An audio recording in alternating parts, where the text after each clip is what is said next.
Hi! Hello! Welcome to my channel. Dennis Badilis. Andito pa tayo sa papaya farm. Dumaguete. So, nakikita ko nyo ang lalaki ng papaya. Kung may papaya sa Davao na malalaki, meron din dito sa Dumaguete. Ayan, ang lalaki. Focus mo sa mga papaya. Ayan dito.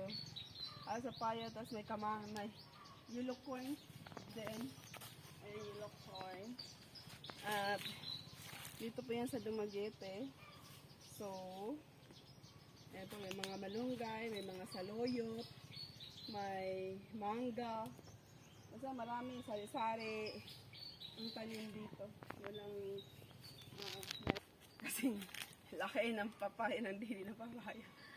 So, ito pong pinakamasarap. So, di ko alam kung basta madami siya. At meron din sa loob dito, may bargoy siya.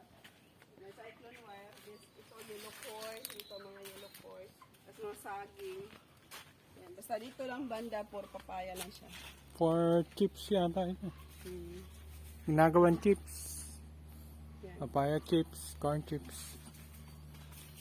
So, pasok tayo dito.